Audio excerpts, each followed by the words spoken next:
बताइए निम्नलिखित संख्याओं में, जो संख्या दी है इन संख्याओं में कौन कौन संख्याएं परमेय और कौन कौन संख्याएं अपरमेय हैं।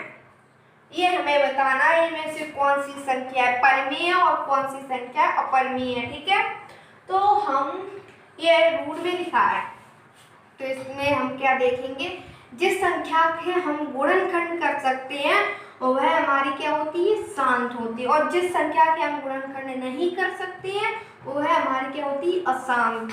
तो ये हमारे देखने से लगता है कि 23 इसके गुणनखंड होते हैं, नहीं होते हैं इसके गुणनखंड, तो हमें ये क्या है, ये अपरिमेय है। क्या इसको हम P अपॉन Q के रूप में लिख सकते हैं, नहीं लिख सकते। क्यों नहीं लिख सकते, क्योंकि हम इसका रूट ही नहीं तोड़ पाएंगे, और जिसका हम रूट तोड़ लेते हैं उसे हम P अपॉन Q के रूप में लिख सकते हैं। तो इसमें हम 23 का गुणांक नहीं कर सकते हैं, इसलिए ये क्या है, अपरिमेय संख्या। इसमें देखिए रूट में 225 लिखा है, यहाँ पर हम गुणनखंड काटेंगे 225 के।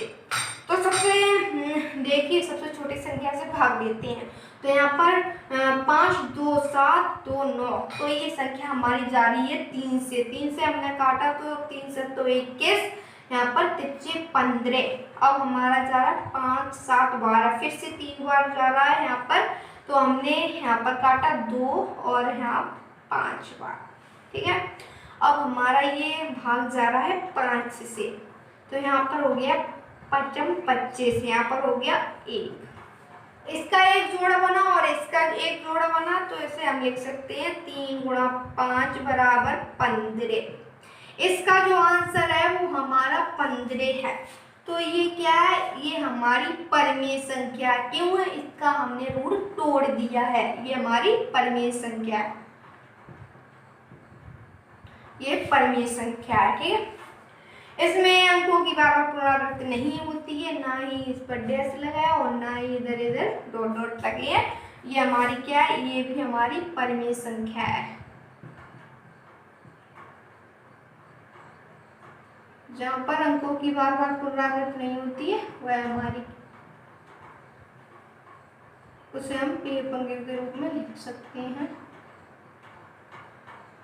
ठीक है, ये संख्या है, यहाँ पर बार बार इसकी पुनरावृत्ति होती है, तो इसका मतलब हम इस पर डैश लगाकर इस तरीके से लिख सकते हैं, इस तरीके से। तो ये क्या हमारी अपरिमेय संख्या, ऐसे हम P अपॉन Q के रूप में नहीं लिख सकते हैं, ये हमारी अपरिमेय संख्या। अब इसे आप देखिए, इसका डॉट डॉट डॉट डॉट मतलब कि इसका चलती ही रहती है, चलती ही है, ये है, तो इसे हम इस पर डैश लगाकर इस तरीके से लिख सकते हैं। तो इसे हम P अपॉन Q के रूप में नहीं लिख सकते हैं, तो इसे ये हमारा क्या हुआ, अपरिमेय, ये हमारे क्या है, अपरिमेय। ओके, क्लियर हो गया दोस्तों। आप अभी तक आपने हमारे चैनल को सब्सक्राइब नहीं किया है तो प्लीज़ सब्सक्राइब कर लें, और सब्सक्राइब करने के लिए बहुत बहुत धन्यवाद। 10वां सवाल हमारा है 0.7 पर डैश लगा है को P अपॉन Q के रूप में लिखना है हमें। तो चलिए देखते हैं किस तरीके से हम लिखते हैं।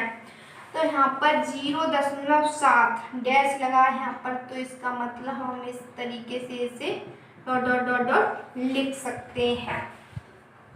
तो इसे हम क्या करेंगे, इसे हम x मान लेंगे, माना x बराबर हमारा क्या है, x बराबर हमारा ये संख्या है। ठीक है, इसे हम क्या दे देंगे, समीकरण 1 दे देंगे। अब हम क्या करेंगे, समीकरण 1 में हमें 10 का गुणा करने पर, समीकरण 1 में 10 का गुणा करने पर, तो हम यहाँ पर 10 का गुणा करेंगे तो यहाँ 10 1 हो जाएगा, यहाँ पर 10 का गुणा करेंगे तो जो दशमलव है वो एक अंक बाद खिसक जाएगा, यहाँ पर आ जाएगा, तो 7.777 डॉट डॉट डॉट डॉट इस तरीके से हो जाएगा। इससे हम समीकरण 2 दे देंगे।